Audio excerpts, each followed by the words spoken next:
하나님 말씀 보겠습니다. 은혜 받은 하나님 말씀은 시편 37편 3절에서 7절 말씀이 되겠습니다. 우리 다 같이 말씀을 봉독하겠습니다. 여호와를 의뢰하고 선을 행하라. 땅에 머무는 동안 그의 성실을 먹을거리로 삼을지어다. 또 여호와를 기뻐하라. 그가 내 마음의 소원을 내게 이루어 주시리로다. 내 길을 여호와께 맡기라. 그를 의지하면 그가 이루시고 내 의를 빛같이 나타내시며 내 공의를 정오의 빛같이 하시리로다. 여호와 앞에 잠잠하고 참고 기다리라. 자기 길이 형통하며 악한 꾀를 이루는 자 때문에 불평하지 말지어다. 아멘. 저는 오늘 여러분과 함께 시편 37편 3절에 7절 말씀을 가지고 견고한 믿음이란 제목의 말씀으로 은혜 나누고자 합니다. 우리가 신앙생활할 때마다 믿음이 흔들릴 때가 많이 있습니다. 평상시에는 내가 믿습니다 하고 살면서 믿음으로 나아가는데 다른 악인이 잘 되는 것을 보거나 누군가가 나쁜 짓을 했음에도 불구하고 그 사람이 벌을 받지 않거나 우리가 열심히 살았음에도 불구하고 우리에게 보상이 되어지지 않을 때 우리는 하나님을 향하여 말합니다. 하나님, 왜 나에게 이런 일이 일어납니까? 왜 나만 이런 아픔을 가져야 됩니까? 나만 왜 이런 고통을 가져야 됩니까? 라고 이야기할 때가 있습니다. 성경에 보면 다윗의 시인 이 시편 37편은 바로 다윗이 그런 심정을 갖고 믿음이 흔들릴 때에 시였던 시라고도 이야기합니다. 그러니까 우리의 삶 가운데 흔들릴 때가 간혹 있습니다. 그러나 오늘 성경은 말합니다. 믿음을 굳건하게 하고 견고히 해야 된다. 흔들리지 말고 다른 사람을 의식하지 말고 하나님을 바라보라. 하나님께서는 우리의 모든 것을 알고 계시고 우리에게 가장 좋은 것으로 채우신다는 것을 성경은 말하고 있는 것입니다. 그 부분이 바로 시편 37편 1절에서 3절 말씀입니다. 악을 행하는 자들 때문에 불평하지 말며 불의를 행하는 자들을 시기하지 말지어다. 그들은 풀과 같이 속히 배임을 당할 것이며 푸른 채소같이 쇠잔할 것이미로다. 여호와를 의뢰하고 선을 행하라. 땅에 머무는 동안 그의 성실을 먹을거리로 삼을지어다. 성경은 말하고 있는 것입니다. 그러므로 너희는 오직 여호와를 소망하며 더 나아가서 소망하는 자처럼 하나님께서 허락하신 복을 받을 자라는 것을 다시 한번 강조하고 있는 것입니다. 시편 37편 9절에서 10절에서 설명하고 있습니다. 진실로 악을 행하는 자들은 끊어질 것이나 여호와를 소망하는 자들은 땅을 차지하리로다. 잠시 후에는 악인이 없어지리니 내가 그곳을 자세히 살필지라도 없으리로다. 성경 말하고 있는 것입니다. 그러므로 우리의 삶 가운데 모든 것이 안 맞고 그리고 우리의 삶 가운데 응답이 더딘 것 같아도 요동하지 말고 흔들리지 마라. 때가 되면 하나님께서 응답하실 것이라. 오히려 이런 흔들리는 믿음을 가질 때 너희 마음에 견고한 믿음을 갖고 성실함으로 하나님 앞에 나아갈 것을 다시 한번 말씀하고 있는 것입니다. 그래서 다윗은 항상 주님을 바라보면서 다짐했습니다. 내가 주님 바라봅니다. 주님 다 아시죠? 사울에게 쫓길 때도 주님 바라봅니다. 주님 다 아시죠? 압살롬에게 있어서 자기 아들에게서 도망가는 그 자리에서도 하나님의 뜻이 있습니다. 하나님 아시죠? 주님 바라보고 주님 의지하고 끝까지 순종했던 사람인 것을 성경은 말하고 있는 것입니다. 그러므로 오늘 견고한 믿음으로 이 땅에 사는 동안에 기쁨 안에서 성실함으로 주님의 모습을 닮아가면서 하나님의 뜻을 이뤄나가기를 간절히 소망합니다. 그래서 오늘 말씀 속에서 어떤 상황에도 흔들리지 않는 견고한 믿음을 갖기 위해서 우리는 어떻게 해야 되는지 그 부분을 나누고자 합니다. 그래서 우리가 신앙생활하면서 흔들릴 때가 있잖아요. 그러나 흔들리지 않고 견고한 믿음으로 주님을 섬기고 믿음으로 서는 귀한 시간 되기를 다시 한번 주님의 이름으로 축원합니다. 첫 번째로 우리가 하는 것처럼 견고한 믿음을 가지려면 다른 방법이 없습니다. 주님과의 친밀함을 좀 회복하셔야 됩니다. 주님과의 친밀함을 회복하는 것은 다른 방법이 없죠. 말씀과 기도의 성실함이 좀 필요합니다. 우리가 왜 말씀을 봐야 될까요? 하나님은 자신을 계시하신다는 것은 하나님의 말씀을 통해서만 계시하셨습니다. 세상에 어떤 것도 하나님 자신을 계시하지 않습니다. 하나님의 계시하는 것은 우리가 아는 하나님의 말씀, 그 말씀을 통해서 자신이 어떤 분인 것을 계시하여 보여주었습니다. 우리가 하나님 말씀을 통해서 창조자 하나님 것을 아는 것이고 하나님의 말씀을 통해서 하나님이 무엇을 기뻐하시는지 무엇을 즐거워하시는지를 깨달을 수 있는 겁니다. 특별히 하나님은 영이시니 예배하는 자가 라고 성경 말합니다. 우리가 예배를 드리며 하나님과의 친밀함을 속에서 하나님의 마음 또한 깨닫게 되는 것입니다. 그러므로 성경에서 말하기를 이 말씀을 들어라. 하나님을 아는 지식이 있어야 주님 앞에 더욱더 가까이 나가고 친밀함을 가질 수 있기 때문에 그렇습니다. 그러므로 누구를 알려면 그 사람을 알아야 됩니다. 마찬가지로 우리가 하나님과 친밀함을 가지려면 하나님이 어떤 분인 것을 알아야 되는 것입니다. 그래서 하나님의 말씀을 봐야 되고요. 성경은 이렇게 기록하죠. 믿음은 들음에서 난다라고 말한 것처럼 하나님의 말씀을 들을 때 우리 가운데 하나님에 대한 그 지식이 무엇으로 바뀌느냐? 믿음으로 바뀌게 되는 것입니다. 하나님이 창조하셨습니다. 하나님이 우리를 건지시기 위해서 예수 그리스도를 우리에게 보내주셨습니다. 예수 그리스도의 십자가에 지시고 우리를 구원하셨습니다. 우리의 죄를 청산하셨습니다. 우리를 하나님의 자녀로 삼아주셨습니다. 이 모든 계시가 하나님의 말씀에 기록되어 있는 것입니다. 그리고 그 말씀을 붙잡고 기도하기 시작하면 그 말씀이 뭐가 되느냐? 나에게 주시는 말씀이 됩니다. 이 말씀은 바로 로고스에서 뭘로 바뀌는 거냐? 레마로 바뀐다고 말하는데, 바로 로고스는 모든 이들이 듣는 하나님의 말씀이라고 한다면 내 말은 누구에게 주시는 말씀이냐? 나에게 주시는 말씀이 되는 것입니다.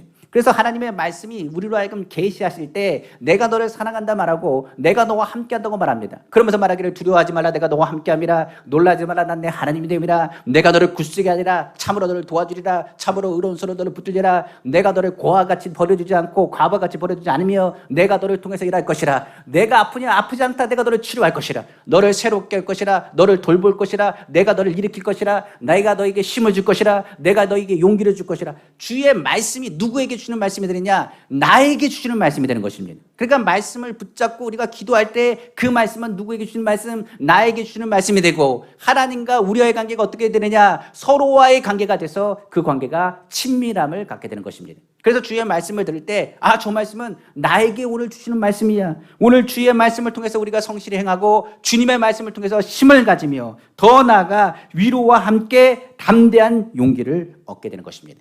그래서 주의 말씀을 통해서 우리는 힘을 얻고 위로를 받습니다. 그 레마의 말씀이 오늘 나에게 주시는 말씀입니다. 병든 자가 있습니까? 치료의 말씀은 누구에게 주신 말씀? 나에게 주신 말씀입니다. 오늘 하나님의 복을 누리고 싶습니다. 축복의 말씀은 누구에게 주신 말씀? 바로 나에게 주신 말씀인 것을 우리가 레마로 듣게 되는 것입니다.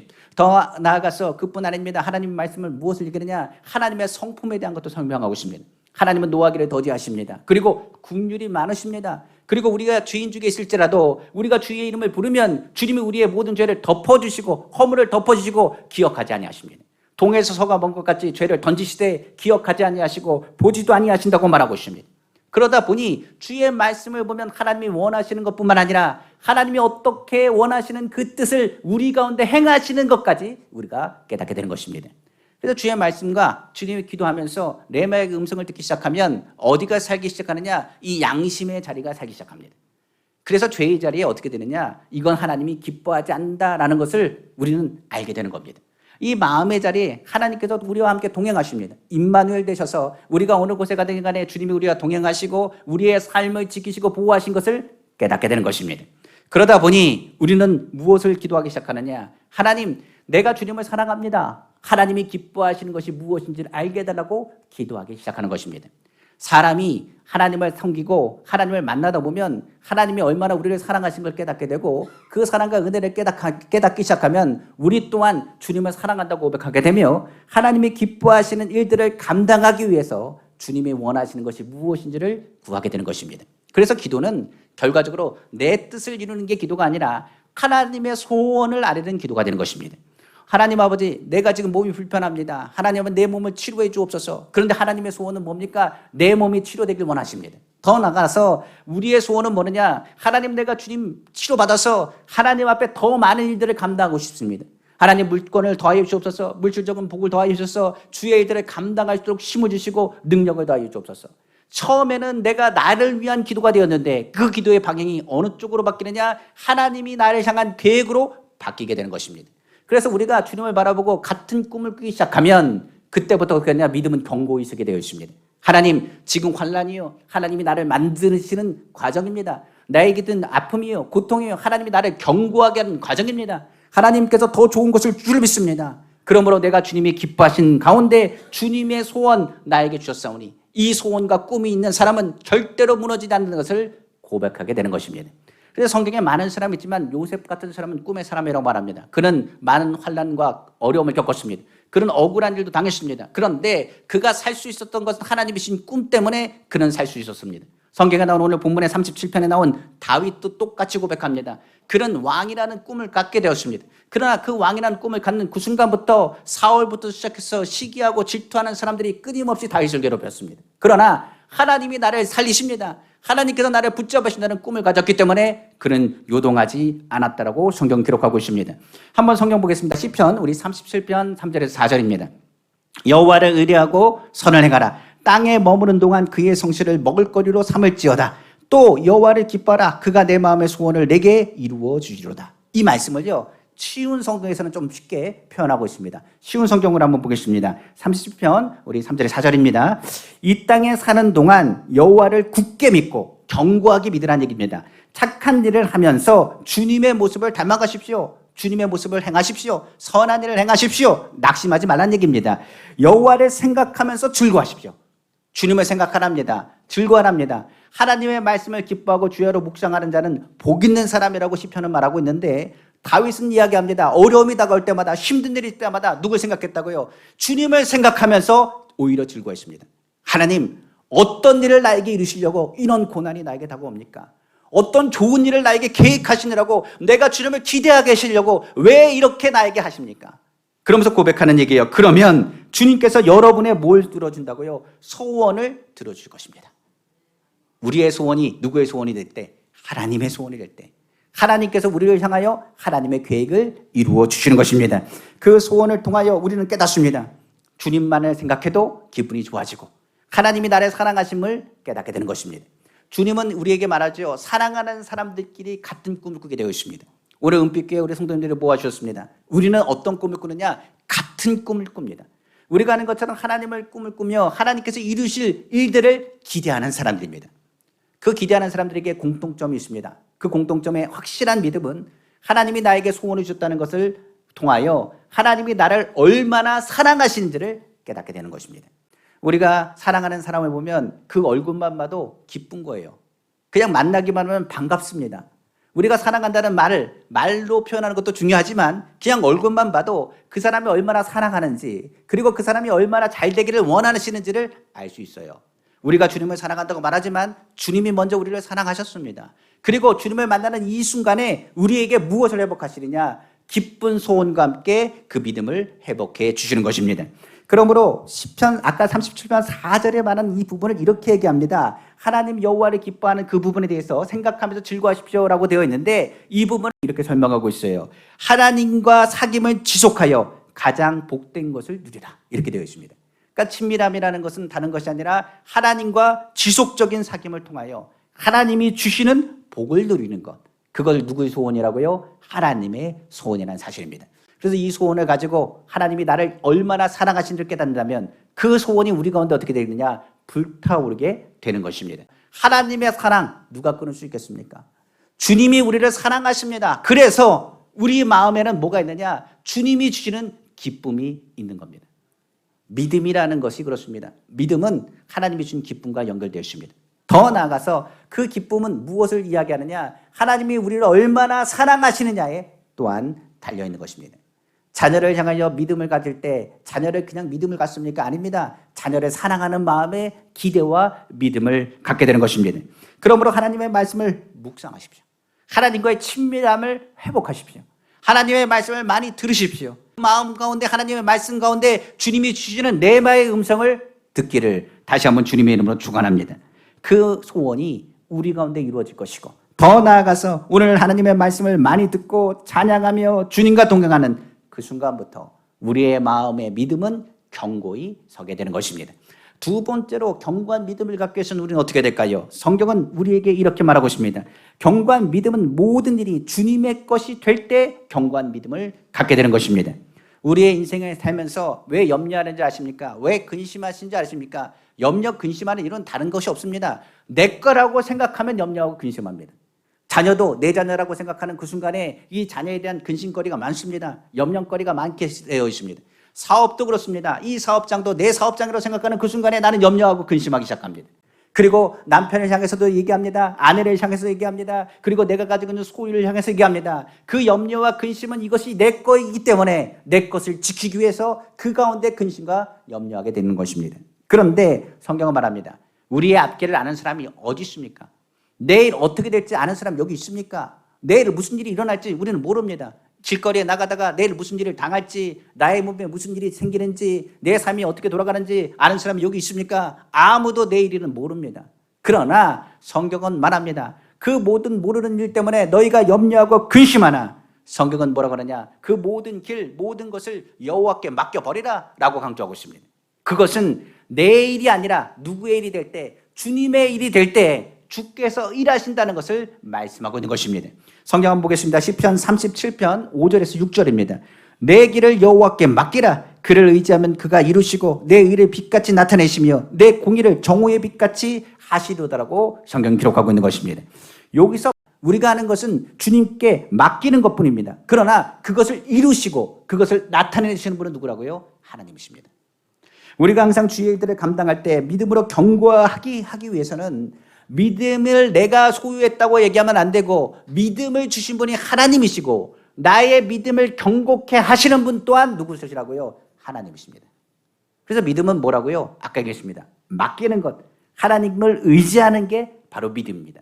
성경에서 말한 것처럼 내일이라고 하면 염려와 근심밖에 할 수 없지만 이 일이 누구의 일이 되면 하나님께 맡기면 염려하고 근심하는 일은 내 일이 아니라 누구의 일이 되느냐? 하나님의 일이 되는 것입니다.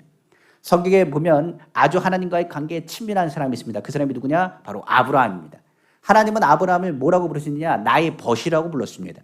아브라함이 하나님 안에서 기도하고 100세의 아들 이삭을 낳습니다. 하나님과 친밀한 관계 속에 있던 아브라함, 어느 날 하나님께서 아브라함을 부르셨습니다. 그리고 말하기를 내 독자 아들 이삭을 나에게 드리라고 말했습니다.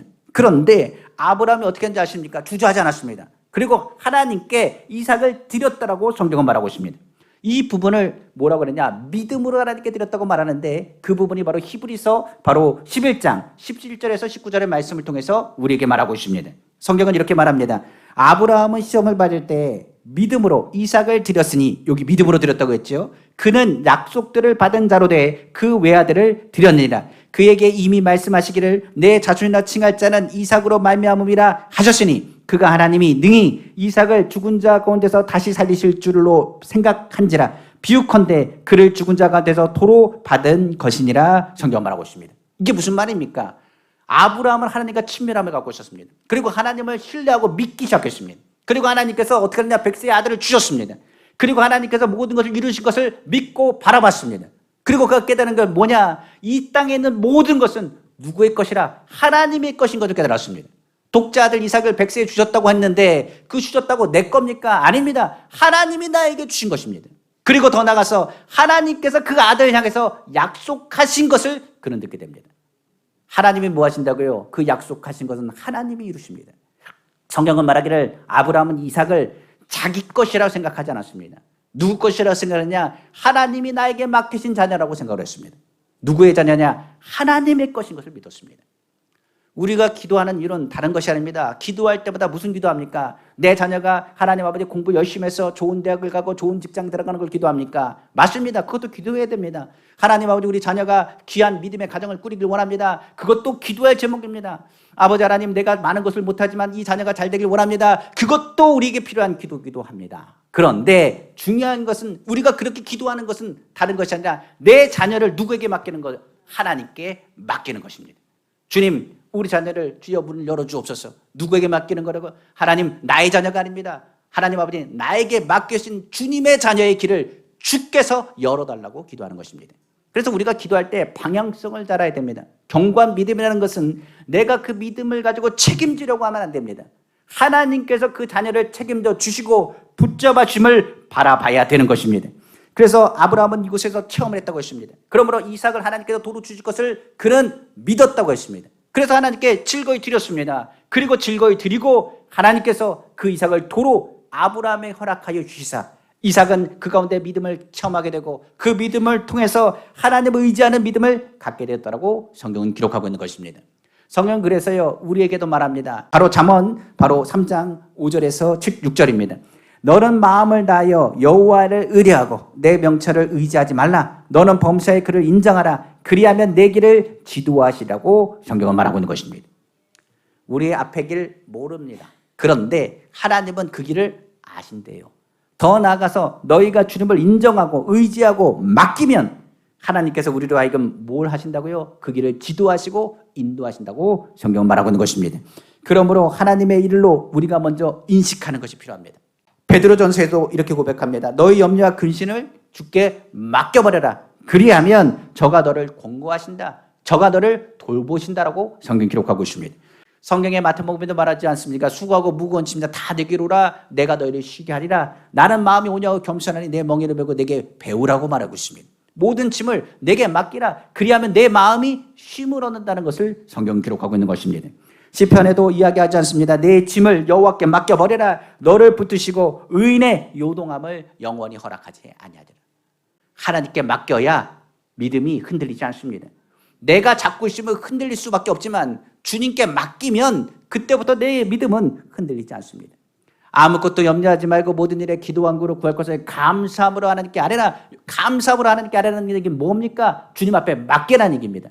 그리하면 모든 지각에 뛰어난 하나님의 평강이 그리스도 예수 안에서 내 마음과 생각을 지켜주신다고 성경은 말하고 있는 것입니다. 하나님께 맡긴다는 것, 아까 얘기했습니다. 내가 책임지는 게 아니라 주께서 책임진다는 것을 의미하는 것입니다. 그런데 많은 사람이 나올 때 어떻게 하느냐? 그 짐을 도로 지고 나가는 것을 보게 됩니다. 하나님, 내가 병이 들었습니다. 내가 너무 힘이 듭니다. 내가 너무 어렵습니다. 나의 짐을 맡겨주옵소서. 많은 사람이 예수 믿고 기도합니다. 정말 얼마나 열심히 기도하는지 모르겠습니다. 그런데 나오실 때 뭐냐면 이렇게 얘기합니다. 믿음 없는 소리를 얼마나 많이 하시는지 모르겠습니다. 하나님, 기도할 때는 내가 마음이 너무나 평안합니다. 당연히 평안하죠. 짐을 내려놓으니까요. 그런데 나갈 때는 어떻게 한다고요? 도로 자기 짐을 찾고 나갑니다.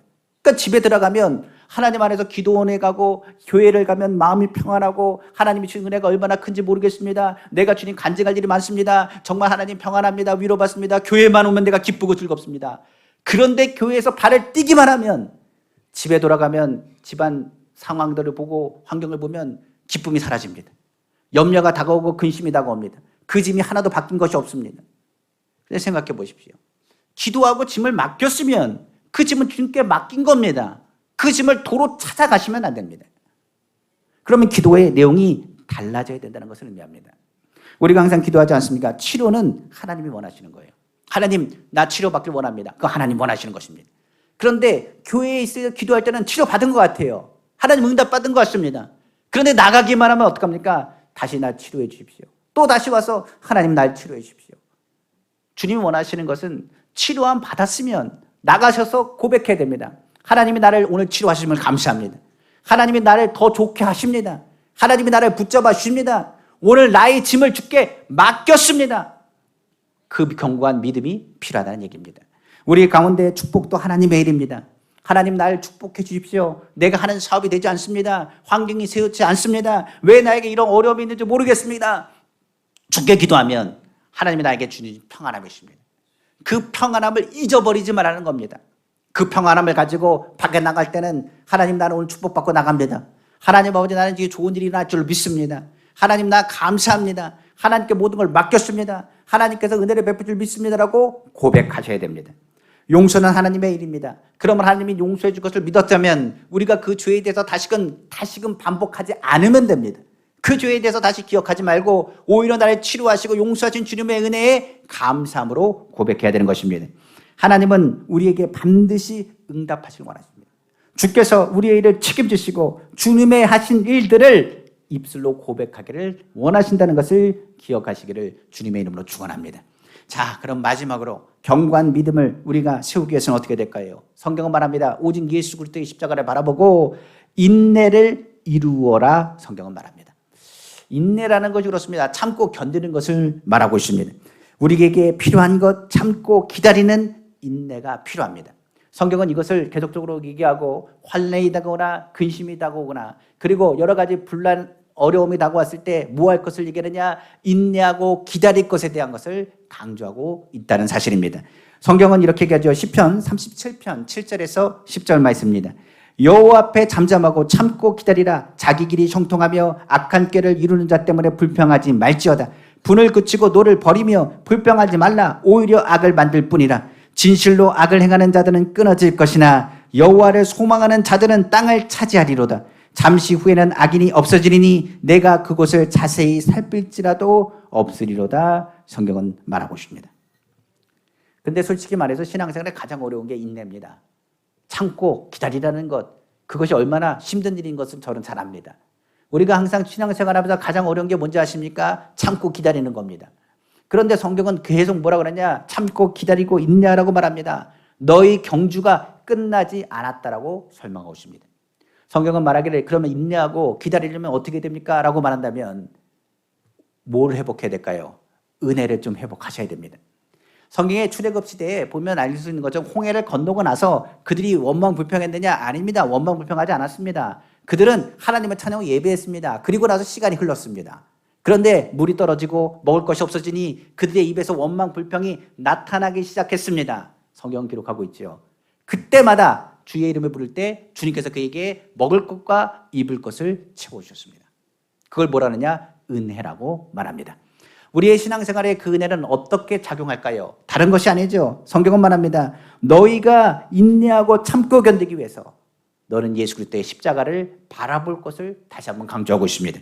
그 십자가는 예수 그리스도께서 우리에게 보이신 것이고 참으시고 조롱과 비난을 신경 쓰지 아니하시고 하나님을 바라보며 승리한 십자가인 것을 우리에게 설명하고 있습니다. 바로 히브리서 12장 1절에서 2절입니다. 이러므로 우리에게 구름같이 둘러싼 허다한 증인들이 있으니 모든 무거운 것과 얼매기 쉬운 죄를 벗어버리고 인내로서 우리 앞에 당한 경주를 하며 믿음의 주여 또 온전하게 하시니 예수를 바라보자. 그는 그 앞에 있는 기쁨을 위하여 십자가를 참으사 부끄러움을 개의치 아니하시니 하나님 보좌 우편에 앉으셨느니라. 우리가 아까 얘기한 것처럼 예수님이니까 가능한 겁니다. 아까도 얘기했지만 우리는 안 됩니다. 그래서 예수님을 통하여 우리에게 본을 보이신 것입니다. 너희가 은혜가 떨어지면 인내가 어려울 것을 주님이 아시고 너희 경주를 향하여 허다한 증인들과 함께 예수 그리스도의 십자가를 우리에게 바라보라고 말씀하신 것입니다. 믿음이 흔들립니까? 믿음의 주여 어떻게 하시니? 온전케 하신 이인 누굴 바라보라고요? 예수 그리스도를 바라보라고 성경은 말하고 있는 것입니다.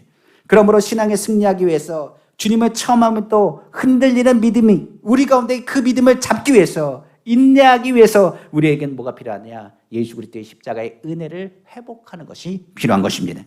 예전에 응답이 많았습니다. 그런데 지금 응답이 없습니다.